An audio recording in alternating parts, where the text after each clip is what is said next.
سلام طعنا يهبلنا فتواتنا كبراتن بيتسب تقرأ برودكاست سيرفيس نعلت ربع عسرت حمشتا حملة خلتش عسرت شو متنعم تمرت تتوالد محدشتين وأنا وزيناتها تحيزنا لكم قريبنا لنا حبراوت أنحتكم سناكم بمعدام نابزر زراتهم تسقاقرنا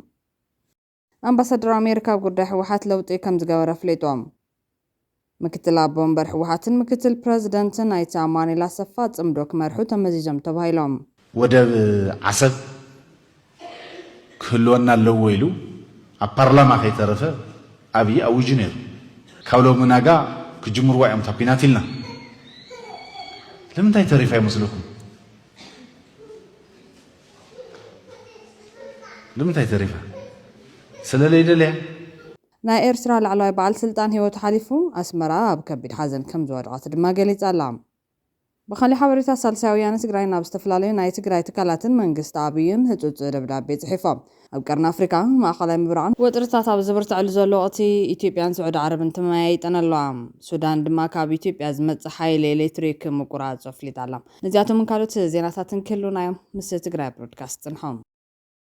بقدامنت سالساويان تقراي نابستفلالي ناي تقراي تكالاتن منقست عبيين هتوت دبدابي تحفا سالساويان تقراي نابستفلالي ناي تقراي تكالات هتوت دبدابي تحفلا تناب كلهم هايمانوتات تكالات تقراي عبيت عدن أبو قرواتن تقراي أكاديميو تكالات تقراي نخلهم كوميونيتي دياسبورات تقراي سيفيلن سيفيكن محبرات تقراي ميدياتات تقراي سيفيل سيرفانت تقراي حيلتات تقراي بوليتيكا حيلتات تقراي بحفشان هزب تقراي استتصحافة دبدابة وانينو تصاوعيت بهراو دحنة تقراي ملكات يوم سالساويان تقراي هزب دبدابين تتصحفها بتقراي تعدينو زلو زي زاركينات نملكواس تواقات حيلتات بعلنا قاريت كويناس أسمعهم قات عرر نمسحاب جافا بزوت حلوان كوينهم تزمت زلو كوينات ببهاريو هزو حدا جنيان نايو كلنان حيالان هاقرات مفتني حدشت نايو كوينات مسارحنا بالعلم خانو حداو كوينات دك بهارة تقراي زتانا قدن زخافة قد ما وتيتو إتقاماتن تقراي عبدهم كمان بزلات اللوان مخاني كبليو عجنزي وزلام ساوت وسيخون تزمت زلو قزيف جملاو هلكيت سيبو تقراي زتفا كوينات نمتراف لعلى خلو حد نتقارب زفترونا يمدردار عقم حف مبال كل فمخان ردو كان تنبرام حزقن بقدم قرادم زي كوينات دو نكبلن نايت جونوسايد او كوينات وتيت ناي حز تنق كوينات زغونو هزبا وحتتات نكملسون اب منغو تقاريخون مس كالوت زلا فلالاي ببهراو قباين زتن علبات نكركب ابتم كوينات زوطاوط وزلو حايلتات ناي مودات عقمنا تطعمنا بحبار تصاطب معراف هيوت مناسي هزاونتي اديتاتن ارقاويانن بحفشا هيوت هزبنا ندحنا لغرصوان حزي كبل يتصوع زلام وسيخو دما نز تاريخاون مورالان حلفنتكم بموصا زفسس دم دق تقرا كتدحنون تنصوع هزمت زلو زي زار معاس النار اخومن ناسمع اخومن كم زي تدقسو بمتمانيو زباله ساوت كوينات نمولا تغوار زلهم اكلات سخني لكم كتحاسبون ابزست صراحهم اكلات نغاريت كوينات دو يبل زت يتجمر زبل نحبار قوام دمت كتسمعون بجزء لنوسانا حبراو مدرخ سلام زتن كنفتر تنصوع كساب حزي كم بيرة تقراي بحدنتن بحد دمت تنققو زي تمكر سلطنون سلام وقالسن مسلاتي كبل سالساويان تقراي تماحطين الله بتماثل منغستي فيدرال ديمقراطية ريبابليك إثيوبيا نكبور قدامي منستر دكتور أبي أحمد كبل زتصحافسات أمانغو منغست إثيوبيا حوحاتن حدش كوينات كيولع مكل خالن ناي حزب تقراي حق منغستا حتوتات بزي زغون يخون قرمه خونات مملاس نزملكت ملغتي أم حلالي فلام سالساويان تقراي نزل بدا بيز زدال زولهم بتعب مسوات استغفللون ناي بزحات هيوت زغزفن زحالف زسكحكح كوينات كاب زسعبو سفيح عنواتن سباوي قربلاون جناكي حوايم أبزوان زي أمانغو منغست إثيوبيا حوحاتن كمون ناي وزاي حيلتات يساتفو اليوم تباهيلن بزقمت حدش ناي كوينات دبنا نانصلالو ممصون تعاف بمصحون زسنبدن حدغنيان كونتات مفتار يزبل ساوتم اسعبو دما كوينات ترفع عنوات هلقيتن ناي ايكونومي مفراسن طرح مخانو بترغاغام استرغاغص حق خوينم እዚ حزي قسقس زغل زغون يكون كوينات وصيتو زي ግማትዩ ናይቲ ኩናት ባህርውን ኣዝዩ ሓደገኛን ናይቲ ዞባን ናይ ዓለም ሓያላን መንግስታት ሓደሽቲ ናይ ኩናት ኣጽዋሮም ኣብ ኩሎም ተዋጋእቲ ሓይልታት ዝፍተንሉ ናይ ውክልና ወይ ድማ ብሮክሲ ኩናት ብምዃኑ ብዝበለጸ ሓደገኛ ይገብሮም እዚ ድማ ብህዝቢ ትግራይ ጥራሕ ዘይኮነስ ናይቲ ሃገር ህልውና ከምኡውን ንምብራቕ ኣፍሪካ ሙሉእ በሙሉእ ናብ ዘይምለስ ዕንወት ዘምርሕ ክብል ኣጠንቂቖሎም ኣስዒቡ ድማ ብፍላይ እቲ ሃገርን ህዝቢ ትግራይን ኣብ ዓሚቕ ናይ ኢኮኖሚን ማሕበራውን ቅልውላው ኣብ ዘለወሉ ድኹም እዋን مركبنا نتحدث عصف الدرب يقبر زبالة ساوت መንግስቲ ኢትዮጵያ ኩናት ንምትራፍን ሰላምን ምርግጋጽን ተደልዮም ናይ ህዝቢ ትግራይ ናይ ሓቅን ህዝባውን ዝኾኑ ሰባዊ ሕገ መንግስታውን ፖለቲካውን ሕቶታት ምስ ዝተፈላለዩ ኣካላት ብምትእስሳር ምጉታትን ዘይምምላስን ብህጹጽ ደው ክብለሎም ናይ ትግራይ ሕገ መንግስታዊ ግዛትን ድሕርቲ ኩናት ዝተተኸሉ ዘይሕጋውያን መዋቕራትን ብህፁፅ ኣፍሪሱ ሕጊ ከኽብርን ናብ ዝነበረ ክምልስን ምግባር ብሰንኪ ኩናት ዝተመዛበሉን ዝተሰደዱን ብኣላፋት ዝቑፀሩ ተወለድቲ ትግራይ ብዘይ ዝኾነ ይኹን ዕንቅፋትን ስጋትን ሰብኣዊ መብቶም ተሓልዩ ናብ ቀደም መረበቶም ብህፁፅ ክምለሱን ብዘላቕነት ክጣየሹን ምግባር ብቐጥታ ናይ ህዝቢ ትግራይ ናይ መዓልቲ ህይወት ወሰንቲ ዝኾኑ ማሕበራዊ ኢኮኖሚያውን መሰረታዊ ኣገልግሎታት ፍትሓዊ ናይ በጀት ምምቃል ሓዊስካም ብዘይ ዝኾነ ይኹን ቅድመ ኩነትን ገደብን ሙሉእ ብሙሉእ ኣብ ግብሪ ክውዕሉ ምግባር ኣገደስቲ ምዃኖም ኣስሚሩሎም እዞም ናይ ሓቂ ናይ ህዝቢ ሕቶታት ምስ ዝተፈላለዩ ናይ ፖለቲካ ረብሓታትን ኣካላትን ብፍላይ ምስ ሕወሓት ብምትእስሳር ዘይምምላስ ንኻልእ ኩናት ምንቅስቓስ ዓብዪ ምኽንያት እናፈጠረ ምዃኑ ተረዲኦም መንግስቲ ካብ ናይ ኩናት ኣማራፂ ወፃኢ ብሰላማዊ መንገድን ብምይይጥን ንፀገማት ናይ ሓቂ መልሲ ክህብ ጽኑዕ ናይ ሰላም ጻውዒትና ነቕርብ ክብል ጸዊዕሎም ሳልሳይ ወያነ ትግራይ ናይ ኩናት ኣማራፅታት ብምሕዳግ ብሰላማውን ብዝሰልጠነን መንገዲ ክፈትሕ ኣለዎን ትብል ብፌደራል መንግስቲ ዝተኸልከሉ ናይ ህዝቢ ትግራይ ናይ ሓቅን ህዝባውን ዝኾኑ ሰብኣዊ ሕገ መንግስታውን ፖለቲካውን ሕቶታት ከምኡውን ብሕወሓት ዝግበሩ ምንቅስቓሳት ንኩናት ካብ ብቑዕ ንላዕሊ ምኽንያት ስለ ዘይኮኑ ዘይኮነስ ህዝቢ ትግራይ ኮነ መላ ህዝቢ ኢትዮጵያ ደጊሙ ናብ ህልቄትን ዕንወትን ዝወስድ ናይ ኩናት መንገዲ ዘይቕበሉ ጥራሕ ዘይኮነስ ናይ ኩናት ዘስካሕክሕ ዋጋ ተወሳኺ ክኸፍል ስለ ዘይብሉ እዩ ክብል ኣስሚሩሎም ስለዚ እዚ መንግስቲ እዚ ናይ ታሪኽን ሕግን ተሓታትነት ብምሕሳብ ብቐጥታ ይኹን ብተዘዋዋሪ ናይ ኩናት ነጋሪት ምውቃዕ ብህፁፅ ደው ናይ ምባል ናይ ህዝቢ ትግራይ ሕቶታት ብዘይ ዝኾነ ይኹን ቅድመ ኩነት ብምምላስ ንሰላም ዘለዎ ድልውነት ቀዳምነት ክብ ናይ ኩናት ቅስቀሳ ደው ይበል ናይ ሰላም ምይይጣት ሕዚ ይጀመሩ ክብል ሳልሳይ ወያነ ትግራይ ጸዊዑሎም ብኻልእ ወገን ኣብ ቀርኒ ኣፍሪካን ማእኸላይ ምብራቕን ወጥርታት ኣብ ዝበርትዕሉ ዘሎ ወቕቲ ሚኒስትራት ጉዳያት ወፃኢ ኢትዮጵያን ስዑድ ዓረብን ብቴሌፎን ተመያይጦም ሚኒስተር ጉዳያት ወፃኢ ኢትዮጵያ ጌዲዮን ጢሞቴዎስ ምስ ሚኒስተር ጉዳያት ወፃኢ ስዑድ ዓረብ ልዑል ፈይሰል ቢን ፈርሃን ቢን ዓብደላ ብቴሌፎን ተመያይጦም ትካል ፕረስ ስዑዲ ከም ዝሓበሮ ክልቲኦም ወገናት ኣብ ክልታዊ ርክባትን ናይ ሓባር ረብሓ ኣብ ዘለዎም ሓያሎ ዞባዊ ጉዳያትን ተመያይጦም ትካል እቲ ምይይጥ ብዕለት 14 ሓምለ ከም ዝተኻየደ እኳ እንተገለጸም እቶም ዝተመያየጡሎም ዝርዝራዊ ዞባዊ ጉዳያት ወይ ድማ ዝተገበሩ ስምምዓት እንተሃልዮም ኣይገለጸን እዚ ዝተኻየደ ኣብ ቀርኒ ኣፍሪካን ማእኸላይ ምብራቕን ጂኦፖለቲካዊ ውጥረታት ብላዕለዋይ ደረጃ ኣብ ዝባርዕሎን ኢትዮጵያን ስዑድ ዓረብን ኣብ ከም ሱዳን ዝበሉ ኣብ ዝተፈላለዩ ዓበይቲ ግጭታት ዝተፈላለዩ ዞባውያን ሓይልታት ኣብ ዝድግፋሉ ዘለዉ ኣዋን እዮም ብተወሳኺ እቲ ዝተገበረ ምንቅስቓስ ሁቲ የመን ኣብ ልዕሊ ስዑድ ዓረብ ናይ ባሕሪ እገዳ ከም ዝኣወጀ ድሕሪ ምግላጾም ኣብ ዝዋቂሕ ባሕሪ እናወስኸ ዝመጽእ ዘሎ ፀጥታዊ ፀገም ስዕብዮም ኣዲስ ስታንዳርድ ነትካል ዜና ፈረንሳ ብምጥቃስ ብ13 ሓምለ ኣብ ዘውፅኦ ፀብጻብ መሰረት ሪያድ ነዚ ስጉምቲ እዚ ኣብ ልዕሊ ፀጥታት ዞባ ዝተሰንዘረ ስጋት ብምባል ዝኾነ ተካውን ከሎም በቲ ብኢራን ዝድገፍ ዕጡቕ ሁቲ ሓዱሽ ግጭት ኣብ ዝተወልዐሉ እዋን ድማ ነቲ ኣብ ኣህጉራዊ ደረጃ ተቐባልነት ዘለዎ መንግስቲ የመን ዘለዎ ደገፍ እንደገና ኣረጋጊጻ እቲ ዲፕሎማስያዊ ርክብ ኣብ ቀርኒ ኣፍሪካውን ዝተፈላለዩ ዞባውያን ሰልፍታት ኣብ ዝረኣዩሉ ዘሎ እዋን ዝተገበረ ስዑድ ዓረብ ኣብ ዝቐረበ እዋን ምስ ሶማልያ ዘለዋ ናይ ፀጥታ ምትሕብባር ኣጠናኺራቶላ ኣዲስ ስታንዳርድ ብ10 ሓምለ ሂራን ኦንላይን ዝተባሃለ ምንጭ ዜና ብምጥቃስ ከም ዝፀብፀቦም ሪያድ ኣብ ክልል ጋልሙንዴ ንድሕሪት 5,000 ዝኾኑ ወታደራት ሶማልያ ንምስልጣን ብምድጋፍ ውዕል ምክልኻላ ምትሕብባራ ክትግበር ከም ዝጀመረት ተገሊጾም ይኹን እምበር ዝኾነ መንግስቲ ብዛዕባ እቲ መደብ ወግዓዊ መረጋገፂ ኣይሃበን ኣብ መንጎ ክልቲኦም ሚኒስትራት ጉዳያት ወፃኢ ዝተኻየደ ዘተ ኣብ ስዑድ ዓረብ ፍርዲ ሞት ንዝተበየነሎም ዜጋታት ኢትዮጵያ ብዝምልከት ምስ ስዑድ ዓረብ ድልዱል ዲፕሎማስያዊ ርክብ ክግበር ኣብ ኢትዮጵያ ጻውዒታት ኣብ ዝቐርበሉ ዘሎ እዋን እዮም ብሰኔ 26 ሚድል ኢስት ዝተባሃለ ምንጭ ዜና ብምጥቃስ ከም ዝፀብፀቦ ኣብ ዝሓለፈ ኣዋርሕ ብዙሓት ኢትዮጵያውያን መቕጻዕቲ ሞት ዝተፈጸመሎም ካውን ከሎም ኣብ ፍርዲ ሞት ዝርከቡ ቤተሰባት ኢትዮጵያውያን ድማ ኢድ ከእቱ ተማሕፂኖም እዮም ጳጳሳት ኦርቶዶክስን ካቶሊካዊት ቤተክርስትያን ኢትዮጵያ እውን ብኣማይ ዝፅሩ ስደተኛታት ኢትዮጵያውያን ገና ንሓደጋ ዝተቃልዑ ምዃኖም ብምእማት ሰበስልጣን ስዑዲ ነቲ ናይ ሞት መቕጻዕቲ ከቋርፅዎ ተማሕፂኖም እዮም ብኻልእ ወገን ሱዳን ካብ ኢትዮጵያ ዝመጽእ ሓይሊ ኤሌክትሪክ ምቁራጽ ኣፍሊጣ ሚኒስትሪ ነዳድን ኤነርጂን ሱዳን ኣብ ዘውፅኦ መግለፂ ብሰንኪ ምቁራጽ ሓይሊ ኤሌክትሪክ ሕፅረት ምፍጣር ይሕበር ብልጽግና ምስ ኢማራት ተዋዲዱ ብኣንፈት ቤንሻንጉል ጉሙዝ ኣሰልጢኑ ናብ ውግእ ሱዳን ዘዋፈሮም ሰራዊት ሕሜቲ ኣብ ቀረባ ብሰራዊት ሱዳን ምድምሳሶም ዝዝካር እዮም ሱዳን ብወገና ብልጽግና ንዝወሰዶም ትንኮያታት ዘየላጥ ስጉምቲ ከም ትወስድ ኣጠንቂቓ እያ ኣብታ ሃገር ኣንጻር ኣምሓራ ኦሮሚያ ኣብ ሕድሕድ ኩናት ዝርከብ ኣብዪ ኣንጻር ሱዳን ቀጥታ ውግን ምውላዕ ነገር ይፅሕትር ኣሎም ብኻልእ ዜና ድማ ሰራዊት ሱዳን ምስ ሊብያን ቻድን ዘዳውዋ ስትራቴጂካዊ ከባቢ ንምቁፅጻር ዝተዋደደ መጥቃዕቲ ጀሚሩሎም ትግራይ ብሮድካስት ነስዓት እዚ ዘዋለዶም ሓበሬታታት ሕዚ እውን እናቐፀሉ እዮም ናይ ኤርትራ ላዕለዋይ በዓል ስልጣን ሂወቱ ሓሊፎም ኣስመራ ኣብ ከቢድ ሓዘን ከም ዝወደቐት ድማ ገሊጻ ኣላ ተቃውምቲ ሓይልታት ኤርትራ ከም ዝገለጸው ድማ ኣብዛ ሳልስቲ ጥራሕ 3 ዕሉላት ሻዕብያኛታት ተፋንዮም ኣለዉ ዝበሉ ኮይኖም ሎሚ ዜና ዕረፍቶ ዘራረብ ኮይኑ ዘሎ ኣምባሳደር ሰመረ ርእሶም ሓዊስካ ይፍታሄ ቀሺ ዴሜጥሮስ ከምኡውን ናይ ዝጊ ገብረ መድህን 3 ኣካላት ከም ዝሞቱ ክገልጹ ከለው ካልኦት 7 ድማ ኣብ ሆስፒታል ሓይሊ ኣየር ብጽኑዕ ይህለው ኣለዉ ክብሉ እዮም ገሊጾም ዘሎም ኣስመራ ኣብ ከቢድ ሓዘን ከም ዝወደቐት ዝገለጸትሉ ግን ኣምባሳደር ሰመረ ርእሶም እዮም ኣብይ ኢሳያስን ምስ ተዓረቑ ን4 ዓመታት ኣብ ኢትዮጵያ ኣምባሳደር ኤርትራ ኮይኑ ክሳብ መፋረቕ ጽንተት ትግራይ ኣብይ ኢሳያስን ክሳብ ዝፈሓፍሑ ክሰርሕ ዝጸንሐ ሰመረ ርእሶም ብ10 መጋቢት 2022 ነቋፅራ ፈረንጂ ካብ ኢትዮጵያ ዝተሰናበቱ ኮይኖም ሕዚ ግን ከም ዝሞተ ወጋዕ ኮይኑሎም ኣብቲ ናይ ስንብት ወቕቲ ናይ ኢትዮጵያ ፕሬዝደንት ወይዘሮ ዝነበረት ሳህለወርቅ ዘውዴ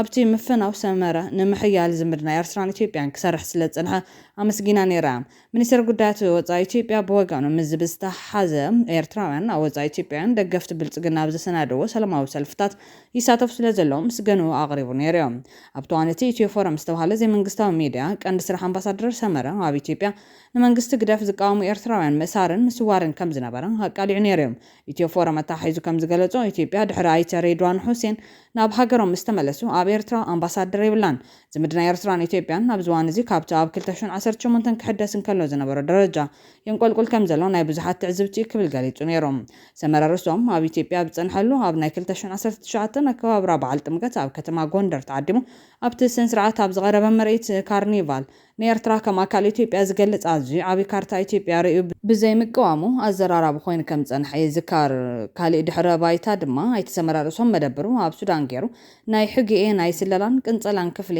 72 ሓላፊ ኮይኑ ካብ 1975 ክሳብ 1991 ነቋፅራ ፈረንጂ ሰሪሑ እዩ ድሕሪ ነጻነት ኤርትራ ሰመረ ርእሶም ኣብ ኣሜሪካን ካናዳን ኣምባሳደር ኤርትራ ኮይኖም ቀፂሉ ናብ ሚኒስትር ጉዳያት ወጻኢ ተመሊሱ ናይ ኣውሮፓ ጉዳያት ሓላፊ ኮይኖም ክሳብ ዕርቂ ኢሳያስን ኣብይን 2010 ነቋፅራ ገዝ ሰመረ ርእሶም ከንቲባ ኣስመራ መማሓደሪ ዞባ ማእከል ሓላፊ ሚኒስተር ኤርትራ ኮይና ኣገልጊሎም ድሕሪ ግን ናብ ኣዲስ ኣበባ መጺኦም መምጽኡ ድማ ካብ ኣምባሳደርነት ንላዕሊ ከም ዝኾነ ዝጠራጠር እንተሎ ንሱ ዓሻ ጥራሕ እዩ ክብሉ ከም በዓል ዘጻት ኣናንያ ሴብ ዓድና ዝበሉ ኣብ እዋን ዝነበሩ ተዓዘብቲ ኣጠንቂቖም ነይሮም እዮም እቲ እዋን ቀዳማይ ሚኒስትር ኣብይን ኣይተ ኢሳያስን ኣብ ሕቡራት ዓረብ ኤምሬት ተራኺቦም ኣለው ዩናይትድ ዓረብ ኤምሬት ነታ ንቀዳማይ ሚኒስትር ኣብይ ቃል ዝኣተወታ $1 ቢልዮን ሓገዝ ክትለቅቕ እንታይ መትሓጃ ከም ተሓተት ዝዒብና እንሪኦ ይኸውን ክብል ዘጠንቅቓ ዘጻት ብድሕሪኡ ኣብ ኢትዮጵያ ዝተኸሰተ ቅንጸላ መራሕቲ ሰራዊትን ፖለቲካን ከምኡውን ኩናት ጽንተት ትግራይ ኣብ ግምት ብምእታዊ ዝመስል ነይሮም እዚ ብሸነኽ ካብ መንግስቲ ኤርትራ ዘለዎ ኣካላት ዘሎ ድሕረ ባይታ ኮይኑ ሚኒስትር ዜና ኤርትራ ብወገኖም ተጋዳላይን ምኩር ዲፕሎማስኛን ሚኒስትር ሰመረ ርእሶም ብዝሓደሩ ሕማም ኣብ መበል 83 ዓመት ዕድሜ ተሰዊኡ ክብል ወግዓዊ መግለፂ ይህብ ዘሎም ብጻይ ሰመረ ኣብ 1976 ናብ መሳርሒ ህዝባዊ ግንባር ተሰሊፉ ናስታት ፍርቂ ዘመን ድማ ኣብ ዝተፈላለዩ ፀፍሕታት ንሃገሩን ህዝቡን ብዝለዓለ ተወፋይነትን ብቕዓትን ኣገልጊሎም ኣብ እዋን ብረታዊ ቃልሲ ብጻይ ሰመረ ወኪል ክፍሊ ወጻኢ ዝምድናታት ህዝባዊ ግንባር ጸኒሑ ድማ ሓላፊ ኣገልግሎት ስለያ ኣብ ቤት ጽሕፈት ህዝባዊ ግንባር ካርቱም ኮይኑ ሰሪሑ ዝበለስ ናይ ኤርትራ መግለፂ ድሕሪ ናጽነት ብጻይ ሰመረ ካብ 1991 ክሳብ 1992 ቀዳማይ ጸሓፊ ጊዜያዊ መንግስቲ ኤርትራ ኣብ ሱዳን ካብ 1993 ክሳብ 1996 ዋና ዳይሬክተር ዴስክ ክፍሊ ኣሜሪካ ኣብ ሚኒስትሪ ጉዳያት ወጻኢ ካብ 1997 ክሳብ 2003 ኣምባሳደር ኤርትራ ኣብ ኣሜሪካ ካብ 2003 ክሳብ 2006 ኣመሓዳሪ ዞባ ማእከል ከምኡውን ካብ 2007 ክሳብ 2025 ሚኒስትር ትምህርቲ ኮይኑ ተመዚዙ ኣገልጊሎም ሚኒስትር ሰመረ ርእሶም ምዚ ሓላፍነት እዚ ብተደራራቢ ካብ 2018 ክሳብ 2025 ከም ኣምባሳደር ኤርትራ ኣብ ኢትዮጵያ ኮይኑ እውን ኣገልጊሉ እዩ ክብል ወግዓዊ መግለፂ ሂቡሎ ሚኒስትር ዜና ኤርትራ ምክትል ኣቦ እምበር ሕወሓትን ምክትል ፕሬዚደንትን ኣይተ ኣማኑኤል ኣሰፋ ጽምዶ ክመርሑ ተመዚዞም ተባሂሎም ሚድያታት ብልጽግና መንግስቲ ኢትዮጵያ ንምውዳቕ ዝዓለመ ኣኼባ ኣብ ደቡብ ኤርትራ ተኻይዱ ዝብል ጸብጻብ ክዝርግሕ ጀሚሩሎም ናይ ህግደፍ ኣካላት ድማ ንትግራይ ክልተ ኣማራጺ ሂብና ክብሉ ተራዮም እቲ ናይ ብልጽግና ማሽናት ፕሮፓጋንዳ ሕወሓት ብሕቡእ ገዲፉ ብዕላምኡ ብንጹር ምዝራብ ጀሚሩሎ ነቲ ናይ ብልጽግና መንግስቲ ከወግዶ ምዃኑ ይዛረበሎ ተጉጅለ ካብ ዝሓለፈ ሰንበት ጀሚሩ ህልውና ዝረጋገጽ ኣብ መቓብር ብልጽግና ብዝብል መሪሕ ቃል ኣኼባታት የካይደሎ ኣብዞም ኣኼባታት እዚኦም ካብ ልሙድ ወጻኢ ብዝኾነ መንገዲ ኣመራርሓ ሕወሓት ብልጽግና ካብ ስልጣን ከነወግዶ ኣለና ብምባል ብጋህዲ ይዛረቡ ኣለዉ እዚ ፀረ ብልጽግና ኣኼባ ሎሚ እውን ቀፂሉሎም ኣይተ ኣማኑኤል ኣሰፋ ካብ ደቡብ ኤርትራ ኣብ ዝቐረበ ርሕቐት ብዛዕባ ብልጽግና ምግልባጥ ክመኽሩ ውዒሎም ኣለዉ ክብልዮም ክቃልሑ ጀሚሮም ዘሎም እቶም ሚድያታት ወሲኾም ካብ ደቡብ ኤርትራ ኣብ ዝቐረበ ርሕቐት ኣብ እትርከብ ሓንቲ ከተማ ኣብ ዝተገበረ እዚ ኣኼባ ህልውና ህዝቢ ትግራይ ዝረጋገጽ ኣብ መቓብርቲ ናይ ብልጽግና ስርዓት ብምባል ተዛሪቦም ዝበለ ኮይኖም ኣይቲ ኣማኑኤል ኣጋጢምና ካብ ዘሎ ናይ ህልውና ሓደጋ ንምውፃእ በቲ ናይ ብልጽግና ስርዓት ምኽንያት ህልውናኦም ኣብ ሓደጋ ምስ ዝወደቑ ጎረባብቲ ህዝብታት ብምትሕባር ንምስራሕ ዘኽእል ኣሰራርሓ ብሕወሓት ተቐባልነት ከም ዝረኸበ ኣረጋጊጾም ክብል ይሓቢሩ ዘሎም ብርግጽ ናይ ሕወሓት ምክትል ኣቦ ወንበር ኣማኑኤል ኣሰፋም ኣብ ዝሓለፈ ሰሙን ኣብ ባይታ ዝወረደ ጽምዶ ዝበሃል ኪዳን የለን ምባሉ መዘራረቢ ኮይኑ ከም ዝነበረ ዝዝከር እዩ ሕዚ ግን ኣብ ዶባት ዘተ ኣካይዱ ተባሂሉ ኣሎ ብኻሊእ ገጽ ማሽናት ፕሮፓጋንዳ ህግደፍ ንህዝቢ ትግራይ መጠንቀታ ዝመስል ፕሮፓጋንዳ ዘርጊሖም ኣሎ እቲ ብናፋ ፕረስ ኣቢሉ ዝወፀ መጠንቀታ ኣዝዩ ኣገዳሲ መልእኽቲ ንህዝቢ ትግራይ ዝብል ርእሲ ዘለዎ ኮይኖም ትሕዝቱ ድማ ዘይካሓድ ሓቂ ህዝቢ ትግራይ ንመሰልን ማዕርነትን ብሄራት ኢትዮጵያ ረዚን መስዋዕቲ ዝኸፈለ ውፉይ ህዝቢ እዮም የግዳስ ብሰንኪቲ ስትራቴጂካዊ ጌጋታት መሪሕነቱ ጽቡቕ ኣይተፈደየን ብኻልኦት ኢትዮጵያውያን ተጸላእ ኮይኑ ምስሓዊ ህዝቢ ኤርትራ ኣብ ዘየድሊ ግጭታት እዩ ኣብ መወዳእታ ንገዚፍ ዕንወትን መግደራን ተቓሊዑ ክብል እዩ ነቲ በግደፍ ዝተወልዐ ኩናት ከም ብሕወሓት ዝተወልዐ ምሲሉ ከሲሱ ዘሎ ኤርትራ ኩናት ወላዒት ኮይና ተረኺባ ብሕቡራት ሃገራት ሚልዮናት ዶላር ማውጻእ ተበይኑላ ምዃኑ ዝፍለጥ እዮም እቲ ነዚ ሓቂ ዝገምጠለ መጠንቀቕታ ሃግደፍ ግን ሎሚ ኢትዮጵያ ሓደጋ ምብትታን ኩናት ሕድሕድን እንጽላልይዋ ኣሎ ኣብ ቅድሚ ህዝቢ ትግራይ ድማ ክልተ ምርጫ ኣሎ ዝብል ኮይኖም እቲ ሓደ ስትራቴጂካዊ ምርጫ እዩ ብተባዕን በሊሕን ውሳነ ምስ መናብርትኻ ህዝብታት ኤርትራ ኣምሓራን ዓፋርን ሰላም ምፍጣር በዚ ስትራቴጂካዊ ሕርያዚ ብሄራዊ መንነትካ ላዕላውነትካ ቁጠባዊ ረብሓኻ ቋንቋኻ ታሪኽካ ባህልኻን እምነትካን ምዕቃብን ምድባዕን ካልኣይ ስልታዊ ምርጫ መጋበርያን ግዳይን ሕልማዊ ኢምብራጦርያ ኩሽን ኣጉል ስነ ሓሳብ ዕብለላ ኦሮሞማን ኮንካ ሓቢርካ ነብሲ ቀትለት ምፍጻም ዝሕብን ታሪኽን ብሄራዊ መንነትን ተጋሩ ነበረ ምግባር ኣማኻሪ ዘየድልዮ ሕርያ ክብል እዩ ንህዝቢ ትግራይ ሓውሲ መፈራርሒ ፕሮፓጋንዳ ነዚሑ ዘሎ ነዚ ኣዝዩ ሓደገኛ ፕሮፓጋንዳ ምላሽ ዝሃቡ ተጋሩ ድማ ናይ ህዝቢ ትግራይ ዕድል ብሄራዊ መንነትን ፖለቲካዊ መጻዊን በባዕሉ በህዝቢ ትግራይ ጥራሕ ይዝውሳን ብናይ ወጻኢ ፕሮፓጋንዳ ወይ ብሽምሕውነት ብዝመጽእ ናይ ሓስወት ምርጫታት ኣይኮነን ናይ ሕቂ ዘላቒ ሰላምን ናይ ከባቢና ምትእስሳርን ክመጽእ ዝኽእል ነቲ ኣብ ልዕሊ ህዝቢ ትግራይ ዝበጽሕ ዕንወትን ኢደታውነትን ብምእማን ፍትሕን ተሓታትነትን በመረጋጋጽ ናጻ ፍቓድ ህዝቢ ብምክባርን ጥራሕ እዩ ዕድል ህዝቢ ኤርትራ እውን ከምኡ ተመሳሳሊ ብህዝቢ ኤርትራ ጥራሕ ይዝውሰን ክብሉ ምላሽ ሂቦም ኣለዎም እዚ ናይ ህግደፍ ፕሮፓጋንዳ ህዝቢ ትግራይ ብሰንኪ ስትራቴጂካዊ ጌጋታት መሪሕነቱ ኣብ ዕንወትን ጽልን ከም ዝወደቐ ብምግላጽ ሎሚ ኣብ መንጎ ምስ ኤርትራ ኣምሓራን ዓፋርን ሰላም ብምፍጣር መንነቱ ምዕቃብ ወይ መጋበርያ ዕብለላ ኦሮሞማ ብምዃን ነብሲ ቀትለት ምፍጻም ዝብሉ ክልተ ምርጫታት ከም ዘለዎ ይቐርብ እቲ ነቶም ምርጫታት ናይ ብድዕ ኣካል ናይቲ መሪሕነት ስትራቴጂካዊ ውድቀት እዩ እምበር ንህዝቢ ምሳና እንተዘይተጸጊዕኻ ክትጠፍኢኻ ዝብል ተሃዲድ ምስ ፖለቲካዊ ይኹን ወታደራዊ ምሕዛው ዝጸባእ ኣባህላን ጸረ ህዝብን ትምክሕትን እዮም ናይ ዘረባ መንቀልዩ ድማ ንምግማቱ ኣየጸገመን ዘይምዕሩዩን ዘይማንዛውን ምምሕዛው ዝወለዶ ናይ ትሑትን ልዑልን መንፈስ ሰጋዳይነት ምጽማድ ዝወለዶ እዮም ህድእ በሉ ሕዚ እውን እዚ መንፈስ ጌጋ ይሕዋትና ክብል እዮም ምላሽ ሂቦም ዘለዎም ወደብ ዓሰብ ክህልወና ኣለዎ ኢሉ ኣብ ፓርላማ ከይተረፈ ኣብይ ኣውጁ ነይሩ በቃ ኣይንኸርምን ገሊኦም ናይ ኦሮሚያ ሰበስልጣን እዚ ናይ እንታይ ዝበሃል በዓሎም እሪቻ ዝበሃል በዓል ኣብ ቀይሕ ባሕሪ ኢና ክነውዕሎ ኢሎም እውን ዝኣወጀሉ ግዜ ነይሩ እታ ኩናት ለይትተርፍ لنبرت تمثل نيرا كل سراويت نايز عدي عزازي يزول يخون بوليتيكا مرح يخون أبدق إمباسي الصرح يخونو بزعبا عصب بزح تزاري ولا كاولو مناقا كجمهور واعي متابينات لنا لم تاي تريفاي مسلوكم لم تاي تريفا سلا ليدا ليه عصب سلا ليدا ليه تبحر سلا زيدا ليه تصمد أنكيرا تصمد أنكيرا تنزلوا عامتاتون توديون انت تجميروا مودة أبع لهم تخون سلسة فلتا بيحدى رسني حوا هي حدا جاي خزله ጀምሩ ነው የሚላቸው በነገራችን ላይ ሻዕቢያ እናንተ ጀምሩ እንጂ አግዛችኋለሁ ነው ያያላችሁ ያለው ከባድ መሳሪያ ሲጠይቁት እናንተ ጀምሩ ድሮ ምናምን ሲጠይቁት እናንተ ጀምሩ እንጂ እሰጣችኋለሁ አሁን ወደ መጀመር የመጨረሻ ደረጃ ደርሰዋል ያለ መረጃ እሱ ነው እነዚህ ሰዎች ከአሜሪካ ጋር ተጣልተዋል እንዳያችሁት ይሄ ብቻ ሳይሆን በኢሳያስ ግፊት በአስቸኳይ ወደ ጦርነት ግቡ ተብለው ምን እንደሚፈጠር ከወዲሁ ልንገራችሁ። ኢሳያስ ግቡ ይልና ልክ ሲገቡ እሱ ባካፕ ያደርጋል። ያሉትንም ጦር መሳሪያ አይልክላቸው፣ ያሉትንም ምን አይልክ። የኢትዮጵያ መንግስት ወደ አስመራ ምናምን መምጣት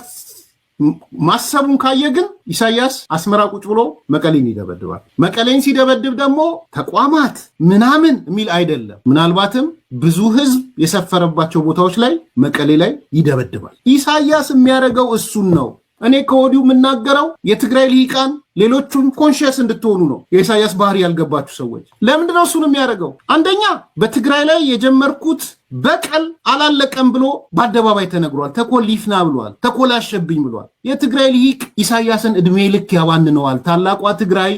ትግርኝ በትግራይ ልሂቅ የምትመሰረት ናት ብሎ ይሰጋል። መቼም ቢሆን የሚሰጋው ለዛ ነው። ማህበረሰባዊ ቅራኔን ያለው ባይዘው በኤርትራና በትግራይ መካከል እንዳይመስላችሁ ጽምዶ ምናምን ሲሏችሁ እንዳይመስል ማህበረሰባዊ ቅራኔ ነው ያለው። አፌ ሞልቼ ነው የምናገረው። በኦሮሞና በአማራ ወይም በአማራና በትግራይ መሃል ማህበረሰባዊ ቅራኔ የለም። የኤሊት ቅራኔ እያልኩ በትግራይ ኤሊትና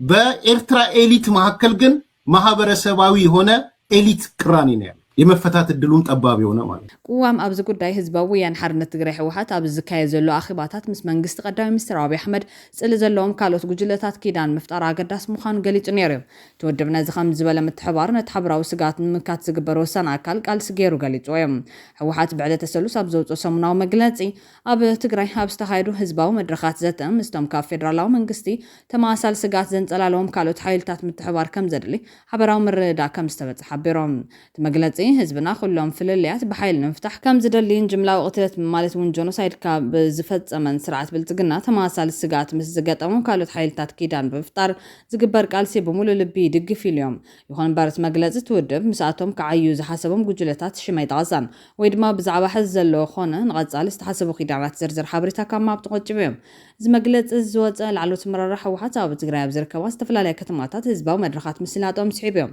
እቶም ኣመራርሓ ኣብ ፀጥታ ትኽልል ዘንፀላሉ ስጋታት እናወስኹ ምምፆም ብምእማት ድማ ከቢድ ህዝባዊ ቅስቀሳ ካይዶም ኣሎ። ህወሓት መግለፂኡ ምምሕዳር ቀዳማይ ሚኒስትር ኣብይ ኣሕመድ ንፖለቲካዊ ፍልልያት ብሰላማዊ መንገዲ ናይ ምፍታሕ ኣማራፅታት ሓዲጉ ኣሎ ክብል ዝኸሰሶ ክኸውን ከሎ ፌደራላዊ መንግስቲ ኣብ ልዕሊ ህዝቢ ትግራይ ናይ ምጥፋእ ፖሊሲ ይኽተል ኣሎ በማል ወሲኹ ከሲሶም። ትውድብ ነቲ ፌደራላዊ መንግስቲ ዘረ መጥፍእ ስርዓት ክብል ብተደጋጋሚ ዝፀውዖ ክኸውን ከሎ ብተወሳኺ ተሳተፍቲ እቶም መድረኻት ዘተ ናይ ትግራይ ነባሪ ፀጥታ ንምርግጋፅ ወታደራዊ ዓቕሚ ምሕያል ትውድብ ሰራዊት ናይ ሉን ዝፀውዕ ኣካል ተወሳኺ ናይ ሰብ ሓይልን ሎጂስቲክስን ደገፍ ምግባር ከም ዘድሊ ከም ዝተስማዕምዑ ትውድብ ገሊፆም። መግለፂ ኣብ መንጎ ሲቪላትን ተዋጋእትን ዝበለፀ ሓድነት ክህሉ ፃውዒት ተቕሪቡሎም። ብተወሳኺ መግለፂ ሰለይቲ ኢሉን ዝፀውዖም ኣካላት ዝኮነነ ካውን ከሎ ሽማቶም ዘይተጠቐሱ ውልቀ ሰባት ምስ ፌደራላዊ መንግስቲ ይተሓባበሩ ኣለዉ ክብል ከሲሶም። ብተመሳሳሊ መንገዲ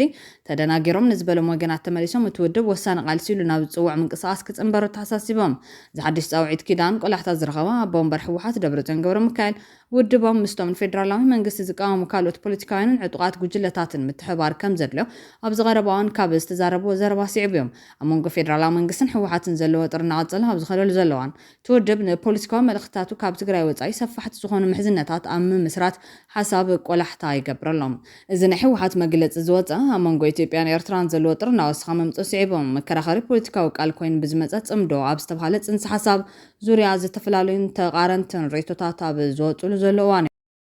ኣብ ሰነድ ተመስሪትና ኢና ንሳምዕ ዶ ይሳምዓና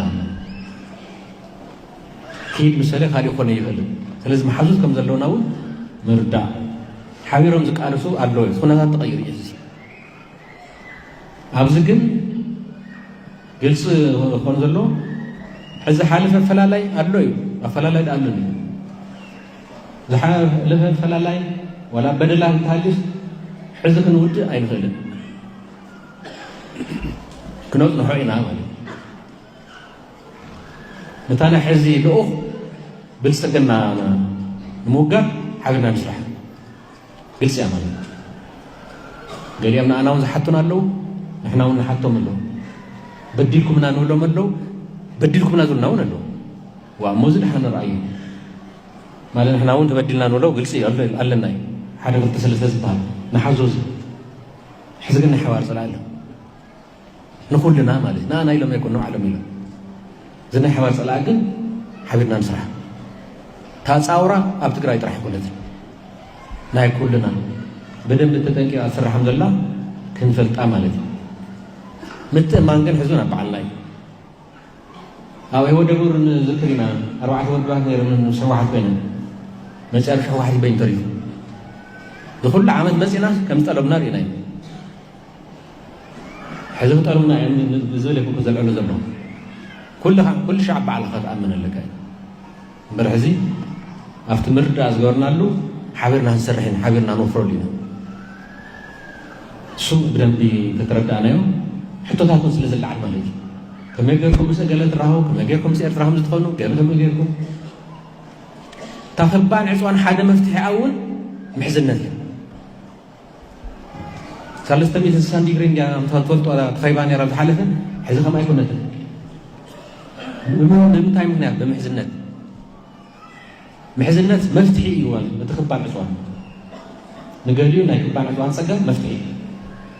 جميرنا يا رمالنا أمباسادر أمريكا بقول حوحات لو تكام زجبر فريتوم ربع 15 حملة هاي تجيتات شوردا أمريكا بزاتو اللوجيزي عرك جيتات شوردا مخان زنجرلو أمباسادر ماسينجا ربع 15 حملة كم زمتزن هاي تزاتن هاي مدة علبات كم زجبرلو أنت تبيت كوانت نورا أمباسادر جن وسانة كم زلوات عفلت زلام أبى كنتات بوليتيكا زخانة خن زت إعلامه نبذل عسلام مردان مرق عن كمرح اللوا سفلالي وجناتها بتربيزات زت تأكيبهم مزراب كحيلات وارز حشة من قديم أمباسادراتن ما قلتن الجامو مع مفتار أمنتم تحبان كجبرو يجبام توانا تخرت دمار ربح حزبي سلام هداتن كخون اللوم أبى مودات السرح وسانا حزبي تسفى حدنتن سلاموي متان زمت كخون كلام سلام بزتن بحلف نتا وحساب كفتح نبزحات دليت يوم أكال زي فتح دما أمباسادر أمريكا ينيرو أمباسادر أمريكا ربعنا مغالي من لس كم زلو هبز قالت الوقتي دكتور دبرتون قورم كايل بوغانون من للاس أمباسادر أمريكا مغالي مخنياتو بمدقاس بوغ عنت إيغوانيروم كابزارا ميديان كالوت من جتات نسرخو حابريتا كم زملاختو أمباسادر أمريكا ربع 15 حملة مغالي كم زملاس تفليتو نيرم تأمباسادر بزحلف سمون ناب تقرأب مخاد مس بوليتيكينياتات مراح تسيبك محبرات عبيت عدن مرار حاجة برسنا يتكالات نتراخيو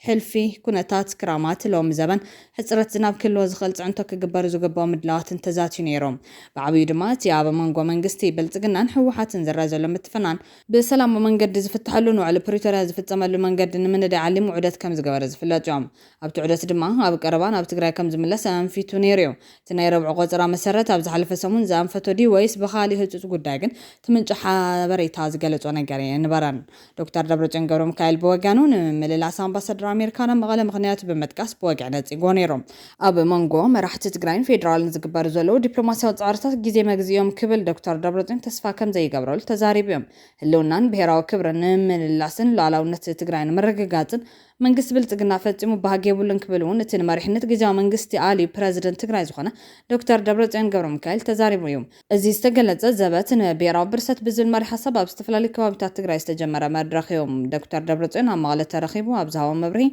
صلا حزب تقراين بتانن نمصناتن تلعيلو لكمل قالجام حزب تقراي كابتن تجميرو توديبونا تقالس صلات الناس عرنبر رؤسو عدنينو ترغيتو زي نبر نخالوتون كومو زي من مخان قالجام بزح تسفا استقبرلو سمعوا على بريتوريا بزيكا تخصد أتوم بالكمتي مسارة توعلك في ميكالن كاب وحاليفو وانت حسد تفتي مخالي بعدوان كبان كل كنس إنها تقبر كل كاسيسيوم بدحرزة أمباسادرنا مغالي زنبر غوطرح سريزو أب أواساو علولا بمسارة تيمباسي زرقو حابريتا إمباسي أمريكا مس يونيفرسيتي حواسا بمتحببار مخفات أمريكان سبيس حواسا بحابن يبسر زبال خوينوم أمباسادر ماسينغا مكتل بريزيدنت كل سيداما أيتا بيّن باراسان بريزيدنت يونيفرسيتي دكتور تشيروتا وعيلن نتبوتا بوقع مخفات ربو 15 حملة ريفان قريتهم كل فليت زلام أمباسادر ماسينغا زبوتا زن كل بنات أزباطحان استغفتني بمبالن أمريكان كورنرس ناي ممهار نايزت لعلخول دما ناي بنات حساب ناي ملوات بوتاتات ميلون زمالت دمات أمباسادر مسحو واحد زنبرو مردا كم زغير أي زملكت نمخانا أب تقراي كيدو زحلف سمون تاين بتاتو يلعل نيرو سيعبو نايتوان حتوتات نايت أمباسادر كان غرمينا كتكاتو العدمنا تدلاي هقوله انتلكو نيشتي مستنقص أصلا دبلوماسي زروا جميل عامد ملو سوء لمزرولو دبلوماسي زروا جميل وأنت هيدا هونكم نابت أطول لهم سلام زي تقولوا سلام زخوا كنا نلاقون دلينا منع نزرانا زين لما أنا استجبر في الله زي هزباوي منجستنا مسملسنا حدش من قصاصي زلهم تفضلوا مالي بقلت أنا مزرعة من هنا يسوي عنايم نمسكم لنا يعني نمسكم لنا نمنتاي بقى حزبنا في أرصاتي نقرأ متعرّ جميل له زي أمك حنساب تطلعينهم يبهالني دلله مقولهم اليوم ስለዚህ ሁነታት እዚ ካብ ኢድና ካብ ቁፅርና ከይወፅእ ንርከበሉ ዓመት ሙሉእ ደብዳቤ ፅሒፈ መልሲ ዘይተለኣኸለይ ናብ ቤተ ምክሪ ምስ ኣጣየሽናዮ ደብዳቤ ተፃሒፉ ክመፅእ ኢና ኢሎም መፀቱ ተዓምሮ ይዋታ ንእሽተይ ዓቕሚ እውን እክብክብ እንተልካስ ብወገን ትግራይ ኣቀባብላ ብዙሕ ኣይኮነን ይመስለና ቅሬታኹም ዘለዎም እውን የርእዩ ንሱ ሕጉስ ኣይኮነን ከምቲ ካብ ገፁ እውን ይረአ ነይሩ ኢሎምዎ ኣድሎ ትገብር ኢኻ ዝብል ስምዒት ኣለዎ ብወገን ትግራይ ብመራሕቲ ትግራይ ምስ ፌደራል መንግስቲ ፌደራልን ንኣና ንትሪእየሉ መንገዲ ነንወይንቲ እዩ ብዙሕ ግዜ ኣምባሳደር ኣሜሪካዊ ኢትዮጵያ ካብ ዝሓለፈ ውጊ ክጅመር ጀሚሩ እስካዕ ሕዚ ብፍላይ ኣምባሳደር ማሲንጋ ይፈልጦ እዩ ኩሉ ናይ ትግራይ ፀገም ብምሉእ ብእሪ ቁፅሪ እዩ ዝፈልጦ ፕሪቶሪያ ክፍረም ተሎ ነይሩ እዩ ኩሉ ይፈልጦ እዩ ከይዲ ይፈልጦ እዩ ስቴት ዲፓርትመንት ኣሜሪካ ስቴት ዲፓርትመንት ኤትኒክ ክሊንሲንግ ፈፂሙ እዩ ዝብሎ ንደመቀ ዘውዱ ከይዱ ብክብሪ ኣብ ሕመራ ከይደ ዛሪብዎ እዩ ምዕራብ ትግራይ ናበለ ይዛረቡ ኣምባሳደር ማሲንጋ ምዕራብ ትግራይ ዌስተርን ትግራይ ናበለ ዝገልፁ ዌስተርን ትግራይ ምዃኑና ፈለጥካ ዌስተርን ትግራይ ምዃኑ ባዕልኻ ነፀዋዕኻ ብኣፍካ ንምንታይ ሪኮግናይዝ ዘይትገብሮ ኣብኡ ዘሎ ሓይሉ ንዓውፃእ ንክብሎ ንኣብይ ፕሬር ዘይትገብር እዮም ዝብልዎ ቅሬታ በዚ ምክንያት ቅሬታ ኣሎ ንሱ ኣዲስ ኣበባ ከይድ ዘሎ ብዙሕ ኣይኮነን ብንጌታቸው ብንፃድቃን ኢንፍሉንስ ይግበር እዩ ብንኣብይ ኢንፍሉንስ ይግበር እዩ እዮም ዝብልዎ ብወገን መቐለ ስለዚ ብዙሕ ወፅኢት ኣይተምፅእን ናብ ዝብል መንፈስ ይኮነ ኣሎ ብዙሕ መፅኻ ኣይመፅኻስ ትርጉም የብሉን ኤግዞስት ጌርና ኢና ተፀቢና ህዝብና ተበቲኑ እናረእኻዮ ኣብ ኣይዲፒ ካ ሽረ እንዳስላሴ ከድካ በኺኻ ነቢዕኻ ኣዲስ ኣበባ ከድካ ግን ኩሉ ሻዕ ንቲፒኤልኤፍ ኢኻ ተውግዝ ብዛዕባ ቪዛ እውን ቪዛ ሰላም የምፅን ኢሎምዎ ኣለዉ ናይ ቪዛ ሬስትሪክሽን ገለ ዝበሃል ቪዛ ሰላም ከምፅ ኢልኩም ገይርኩሞ እንተኮንኩም ኣየምፅን ኢሎምዎ ብግልፂ የበጊሎምዎ ሰላም ዘምፅእ ሬስትሪክሽን ኣይኮነን ኢሎምዎ ብዙሕ ተስፋ ይገብሩልን እንታይ ናብቲ ዝርዝር ክንከይድ ዶክተር ደብረፅዮን ኣይረኸቦን ድማ ኣንቲ ያው እንታይ ትማለ ያው ኢትዮጵያ ብትማለ ወይ ድማ ረውዕ ንበሎ ዶክተር ደብረፅዮን ብዘይ ምርካቡ ብዙሕ ሕጉስ ኣይኮነን ሕጉስ ከም ዘይኮነ እውን ኣብኡ ብቐጥታ ተዘዋዋሪ ገሊፅዎ የፍቲ ዝነበረ ኣኼባ ምስኒ ዶክተር ኣዲስ ኣለም ባለይማ ምስኒ ኣማኑኤል ኣሰፋ ካልኦት እውን እዮም ተራኺቡ ቅሬታ ከም ተሰምዑ ተወሰነ ኢሞሽንስ ነይሮም ወይሎምዎ ኣነ ክረኽቦ ደስ ክረኽቦ መፅአ ነይረ ዝብል ነይርዎ ግን ድማ ክረኽቦ ከም ዘይኽእል ዶክተር ደብረፅዮን ኣቐዲሙ ነጊርዎ ኢና ሰሚዕና ኣለና ክረኽቦ ከም ዘይኽእል ኣቐዲሙ ይፈልጥ ነይሩ ተነጊርዎ እዩ ብስልኪ ንሱ ክረኽቦ ከም ዘይኽእል ነጊርዎ ኢና ሰሚዕና ኣለና ካብ ናይ ፍልፍላት ካብ መቐለ ስለዚ ሓድሽ ነገር ኣይኮነን እዚኣ ከም ዘይረኽቦ ፈሊጡ እዩ መቐለ መፅኡ ኣሸበሸብ ተረኸብኩ ወይ መፅኡ ዝኸውን ኣይረኸቦን መሓፈሻ ኣይረኸቦን ክረኽቦ ዝደልዮ ሰብ ኣብ ትግራይ ከይዱ ክረኽቦ ዝደልየ ሰብ ድማ ከምቲ ናይ ዓሚ ቅድሚ ዓሚ ከይዲ ኢልካ ፍሳም አንጁስ ከይዲ ኢልካ ተደልዩ ምግበይ ተደልዩ ጌታቸው ተደልዩ ደብረፅዮን ካብ ሕወሓት ዝደልዮ ሰብ ካብ ሰራዊት ዝደልዮ ሰብ ካብ ግዜያዊ ምምሕዳር ዝደልዮ ሰብ ይዝረክብ ነይሩ ቅድሚ ሕዚ ዕድል ዘይረኸበን ልክዕ ከም ኣዲስ ኣበባ ዘሎ ኣብይ ዘይፈቐደ ንማንም ኣየራኽቦ ንማሲንጋ ንማንም እሱኢልካ ኣብ ድራር ብላዕቲ ዝኾነ ነገር ክረኽቦ እንተዘይኮይኑ ብኦፊሻል ደረጃ ኣብይ ዘይፈቐደ ምስ ማንም ኣየራኽቦን ሕዚ ኣብ ትግራይ ተመሳሳሊ ኣገጢማት ሕዚ መንግስቲ ትግራይ ዘይፈቐደ ምስ ማንም ክራኸብ ይትኽእልን ንሕና ንስኻ ምስ መን ከም ትራኸብ ንሕና ኢና ንውስኖ ኢሎም እቶም ዝራኸብዎ ረኺቦም ካሊእ ግን ምስ ፍሳም አንጁስ ክራኸብ ይትበልካ ኣይደልን ኣይራኸብ ናትና ቻናል ንኡ ረኺብካ ኣለኻ ማለት እዩ ዝብል መንፈስ ኣሎ መድሌት ነይርዎ ብዙሕ ካብ ሰራዊት ክረክብ እውን ድሌት ነይርዎ ብወገን ሰራዊት ትግራይ እውን ድልዋት ኣይነበሩን ኣይረኸቦምን ብዙ ሰሚዕና ኣለና ካብ ናይ ዓሚ ፍልይ ይብል ኣሎ ማለት እዩ عمي كم دليتي يركب الدولة إني رخوا كم دليتو نفس واجد كم دليتي رخوا نيرو نسلام تعرفهم كافيدرات تصبي وزي نام جمرة حتى نيرو يلامو which is نسلام زي مسلونا قليلا كلنا تزول جود فيز زلوا كم يعني engagement نسلام زي مسلونا قليلا ولا حنت percent هاللوا الدنيا اللي هو نسات أنك كامت كاب زي مسلونا قليلا جنك أبي أبتي كيدو يفكر يقرر أبي هجرم مفكر زيد ما بزي ما إنه ما قال خيدي ولا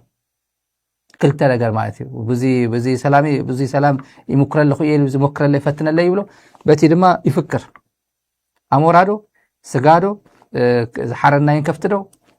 نورا ناي تግራይ ውን ናይ ትግርኛው ምስላ አቦታትና ወነ ምስዩ ይበላሽው አዲስ አበባ ሄደ ይበላሽው ይሽቅጦ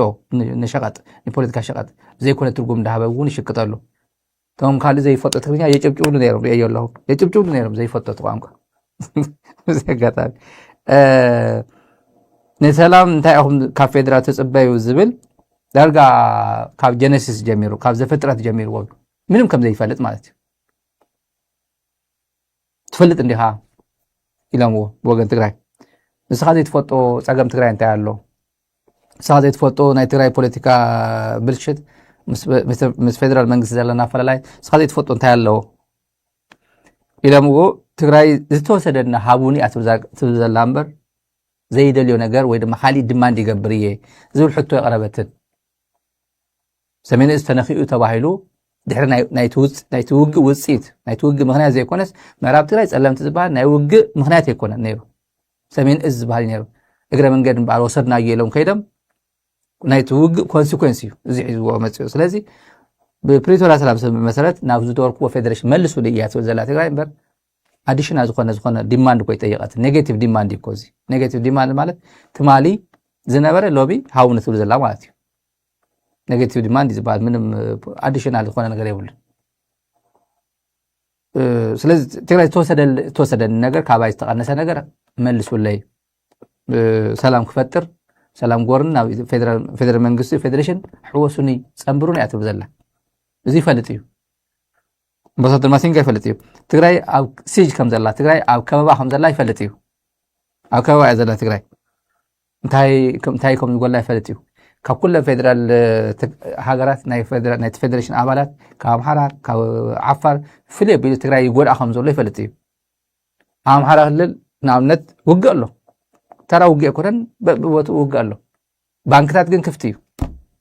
ባንኪ ክፍቲ እዩ እንታይ ፀገም ኣሎ ሕዚ ድሕር ትግራይ ኦፊሻል ውግእ ኣብ ዘይከፈተሉ ሰዓት ባንኪ ዕፁብ እዩ ቅርሺ የለ ገለ የለ ኤቲኤም ትኸዱ ባዶ እዩ ተራ ቆርቆሮ እዩ ኣምሓራ ባህር ዳር ትኸይድ ግን ኣሎ ኤቲኤም ደሴ ትኸይድ ኖርማል እንታይ እዩ ብዚ ማትሪክ ኣብ ኣምሓራ ይፍተን ኦሮሚያ ይፍተን ኦሮሚያ ውግእ እዩ ኣምሓራ ውግእ እዩ ኣብ ትግራይ ግን ማትሪክ ኣይፍትንን ይብል ማሲንጋ ይፈልጥ እዚ ኤምባሲ እኮ እዮም ዚኣቶም በደንብ እዮም ሪፖርት ኮምፓይል ዝግበር እኮ ዴይሊ ሲትረፕ ዝበሃል ዴይሊ ሲቹዌሽን ሪፖርት ዝበሃል ኣሎ ዴይሊ 24 ኣወር በብሰዓቱ 24 ኣወር ግን የግድ እዩ ስለዚ ይፈጥዎ እዮም ካብኡ ድማ ናይ ደሞዝ ድዩ በጀት ድዩ ነዳዲ ድዩ ዝኾነ መንገዲ መዓት ነገር ናይ ትግራይ ዝጎደላ 6-7 ዓመት ናይ ፌደሬሽን ኣካል ዘይኮነት ፀጠው ኢላ እኒኣ ማንም ይቕልደላ ኣሎ ኣብዚ ኣሜሪካ ኣምባሳደር ማሲንጋ ዝበሎ ኣሜሪካ ኣብዚ ቀጠና ኩናት ኣይትደልን ሕዚ ናሽናል ኢንትረስት ናይ ኣሜሪካ ኣብዚ ቀጠና ፒስ ኤንድ ሴኩሪቲ ምስፋን እዩ ስለዚ ኣብዚ ከባቢ ዝውላዕ ዝኾነ ውግእ ዝኾነ ኩናት ኣንጻር ድሌት ኣሜሪካ እዩ ሰላም እንደሊ ኣብዚ ከባቢ ኢልዎም ጽቡቕ ዘተው ንሕና እውን ሰላም ምርጫና ምዃኑ ማንም ይፈልጦ እዩ ሰላም ናይ ኩናት ሕማቕ ልዕሊ ህዝቢ ትግራይ ዝፈልጦ የለን ንሕና ፀገም ኣለና ፀገምና ብቀልጢፍኩም ትፈትሕዎ እንትኮንኩ ትፈትሕዎ ጽቡቕ እዩ እንተዘይኮይኑ ግን ብቪዛ ገለታት ናበልና ግን ህዝብና ካብዚ ላዕሊ ኤክስፕሎድ ይገብር ኣሎ ይፍንድእ ኣሎ ፀገም ትግራይ ካብዚ ላዕሊ ክትፃወሩ ኣይትኽእልን እያ ኢሎም ኣሎ ዳርጋ ብዙሕ ድፍረት ዝተመልኦ ንሱ እውን ብድፍረት ይዛረቦም ዳርጋ ምፍራሕ ዘለዎ ንሳቶም እውን ምንም ተርፈና ነገር የለን ዝመስል ብድፍረት እዮም ኩሉ ነገር ነጊሮምዎ ብዛዕባ ዘተ ብዝምልከት ብዛዕባ እንታይ ክዛቶ የተደልዩ ምስ ፌደራል መንግስቲ ኣብ ኣዲስ ኣበባ ንዛተ ይንደልን ኣብ ኢትዮጵያ ምድሪ ምስ ፌደራል መንግስቲ ዘተ ኣይንቐበልን ኢሎምዎ ኣሎ ኣብ ኢትዮጵያ ምድሪ ዘታ ይንቕበልን ኣብ ሳልሳይ ሃገር ኢና ንደሊ ኢሎምዎ ንምንታይ እዩ ዝብል ናይ ሴኩሪቲ ጉዳይ ናይ ፀጥታ ናይ ድሕንነት ፀገም ድዩ ትፈርሕዎ ነገር ኣሎ ድዩ ኢልዎም ኣይኮነን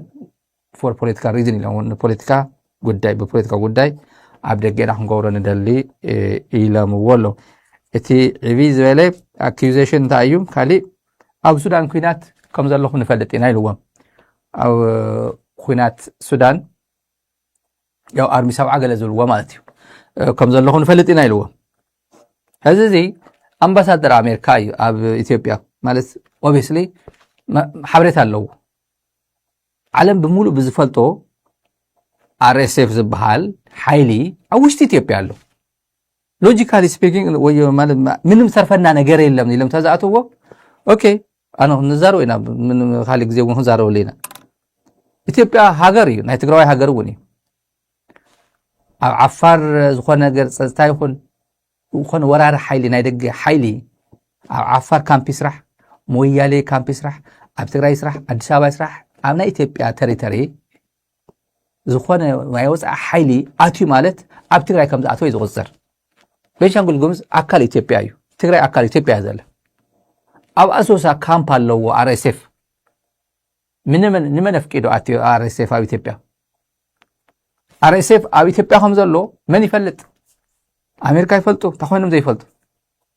ኣይፈልጥን ሮይተርስ ኣበይ ይሰርሕ እዞም ኩሎም ሚድያታት ኣብዚ ናይ ሺካጎ ዩኒቨርሲቲ ገለ ውፅዎ ዘሎ ብሳተላይት ዳታ መን ድዩ ካበይ ድዩ ካንሳስ ናይ ካንሳስ ዩኒቨርሲቲ ውፅዎ ዘሎ ብሳተላይት ውፅዎ ዘሎ RSF እዩ በበይ ይመፅእ ካብ UAE ይመፅእ UAE ናብ ኢትዮጵያ ንኣብይ ልኡኽ ገይራ ብገይራ ተስልጥን ኣብ ቤንሻንጉል ጉሙዝ ዘሎ RSF ኣብ ቤንሻንጉል ጉሙዝ ምህላው ኣምባሳደር ማሲንጋ አንድ ዓዲዒ ዝፈልጥ እዚ ደጊሮም ወደ ኾኑ እዩ ናይ ደጊሮም እንታይ እዮም ኢሎምዎ ሕፅረ ቢላ ነገረኩም ብዛዕባ እዚ እስኻ ብዛዕባ TPLF ኢኻ ኩሉ ሻዕ ትዛረብ ኢሎምዎ እንታይ ይገብረሉ ፌደራል መንግስቲ ናይ ፌደራል መንግስቲ ንትግራይ እንታይ ይገብራሉ ዝኾነ ስቴትመንት ክትወፅእ ከለኻ TPLF ዝኾነ ስቴትመንት ክትወፅእ ከለኻ TPLF ዋን ሳይድድ እዩ ኩሉ ሻዕ ሪፖርትካ ዋን ሳይድድ እዩ ኣብ ሱዳን ኣብይ እንታይ ይገብር ከም ዘሎ ትፈልጥ ኢኻ ብድሮን ይወቅዕ ኣሎ ንሱ ብድሮን ይዋጋእ ኣሎ ኣብ ባህር ዳር ኣብ ኣሶሳ ገይሩ እንታይ ይገብር ከም ዘሎ ይፈቶ እዩ ካብ ኩሉ ንላዕሊ ግን ኣንፃር ሱዳን ዝዋጋእ ሓይሊ ኣብ ውሽጢ ኢትዮጵያ ትግራይ ኣካል ኢትዮጵያ ዝኾነትሉ ሃገር ኣብ ቤንሻንጉል ጉሙዝ ካምፕ ሰሪሑ ይሕግዞ ኣሎ ንRSF ስለዚ ብዛዕባ እዚ ዘይተዛረበስ ኣብ ሱዳን ዘለኹም ኩነታት ክምሮል ንፈልጦና ኢልዎም ኣብ ሱዳን ኣብ ሸረሪና ኣለዉ ብሓጊስ ኣርሚ 70 ሸረሪና ኣለዉ ካሊእ እንተልዮም ፅቡቕ ባይዞ ኣነ ዝደልዮ ንሱ እዩ ኣለዉ ደሎ ንፈልጦ ዛዕባ የለን ግን ንሱ እንደልዮ ንሕና ንሱ እዩ እንታይ ከም ዝገበረና ትማ ንፈልጦና ንሱ ኣብይ ኣሕመድ ዓሊ ማይክል ቴለር ዝበሃል ቅድሚኡ ዝነበረ ማይክ እዮም ዝብልዎ ኣብሪቬሽን ቦሎ ጃዋር መሓመድ ዝነገረና ኣሎ ቀልጥፍ ቦሎ ንትግራይ ቦሎ እንዳበለ ነገር ዘጓሃር ዝነበረ ኣምባሳደር እዩ ሬይለርና ማይክል እዩ ግን ማይክ እዮም ዝብልዎ እንታይ ጉዳይ ነይርዎ ሽዑ ብዛዕባ ትግራይ ክወቀጥቅጥ እዚ ተክኦ ማለት እዩ ስለዚ ይፈልጦ እዩ በብልክዖም ክዛረብዎ ታዘዛረብክዋ ኣብ ውሽጢ ኢትዮጵያ እዩ RSF ዘሎ ውሽጢ ኢትዮጵያ እዩ ቤንሻንጉል ማለት ትግራይ ማለት ቤንሻንጉል እዩ ኣብ ውሽጢ ሃገር እዩ ናይ ቤንሻንጉል ሰላም ፀጥታን ንትግራይ ይሃስያ ናይ ትግራይ ሰላም ፀጥታን ንቤንሻንጉል ይሃስዮ ኣብ ውሽጢ ሃገርና ዘለና መን ፈቂድሉ RSF ኣብ ቤንሻንጉል ጉሙዝ ኣብ ውሽጢ ኢትዮጵያ እዩ ዘሎ ስለዚ ብሩይ ዝኾነ ዓለም ዝፈልጦ ሮይተርስ ዘጋለፆ ሪኢኻ ከምዚ ዓይንኻ ሸፊንካ ንኸድካ TDF ዶ TPLF ኣብ ሱዳን ኣለኹም ኢልካ ትዛረቦ ተለኻ ማለት ሚዛን እውን ይወስድን ለውጢ እውን የምፅእ ባይዘ ፎርዛት ማለት ለውጢ እውን የምፅእን እቲ ሓቅታት ከም ዘሎ ኮይኑ ሓቂና ንዛረብ ዘለና ያ ትማሊ ኣበባው ታደሰ ብኤርትራ ኮይኑ ብኤርትራ ዘይሩ እንታይ ከም ዝገብሮ ንፈልጦ ኢና ንትግራይ መሓመድ ተሰማ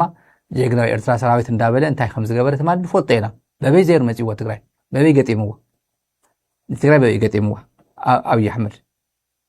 ብካሊእ ገጢምዎ ሽዑ እንታይ ኢሎም ማይክ ሽዑ ኣምባሳደር ፀጥ ኢሉ ኣዲስ ኣበባ ዝነበረ ትግራይ እናተወረረት ጸጥ ኢሉ ሓቂ ዶ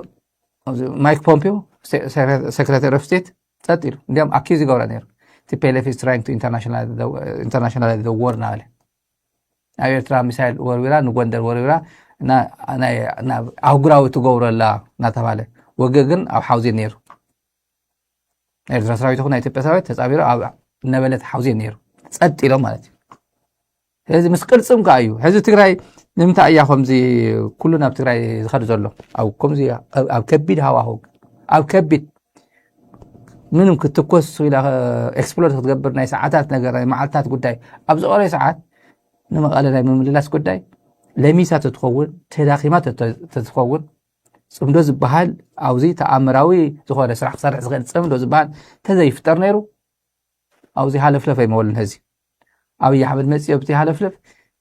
ኤርትራ ትምፃእ ሱዳን ትምፃእ ኩለን ይጣመራ በፍጹም ኣይስዕሩና እናበለ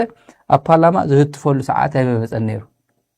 ደም ኩለን ሓይልታት ኣይመፀውዐንን ነይሩ ደም ኩለን ሓይልታት ተፀዋዓ ጽምዶ ብዝብል ቋንቋ እዩ ጽምዶ መጀመርያ ንዕቆምዎ ነይሮም ብፍላይ ተጋሩ ኣለዉ ዝነዓቕዎ ነይሮም ኣይንፈልጣም እየ ዝነዓቕዎ ነይሮም እንታይ እዩ ጽምዶ ብዕራይ ገለ ጽምዶኻ ኣብ ዩቲብ መፃወቲ ገይሮምዎ ነይሮም ዝኾነ ግዜ ኣይተረድኦም ነይሩ ብዙሕ ሰብ ኣይተረድኦን ነይሩ ጽምዶ ክበሃል ዝኾነ ንኣይ ምስ ዝኾነ ሰብ ይፀምዱኒ ጽምዶ ማለት ግለሰብ ሚድያ ዘለኹ ብዛዕባ ጽምዶስ ንኣይ ጥራሕ ይምፀምዱ ነይሩ ኣብ ዩቲብ ገለ መፃወቲ ዩቲብ ገለ ኣይተረድኦም ነይሩ ሽዑ ሕዚ ዝስቆሮም ዘሎ ነገር ዘንጊዑ ይርድኦም ዘንጊዑ ይርድኦም እቶም ሚድያ ዘለዉ ጥራሕ ይኾንጎ ሚድያ ገሊኦም ገርናባት እዮም ኣይርድኦምን እቶም ፖለቲከኛታት ዘይተረድኦም ነይሩ ብፍላይ ኣዲስ ኣበባ ዘሎ ድሓር ብሙሉ ልዕሊ ማንም ጽምዶ ኢሎም ድሓር ተረዲዎም ድሓር ወላ ኣብይ ኣሕመድ ተረዲዎ ብዝኾነ ኣብዚ እዚ ነገር ኣምባሳደር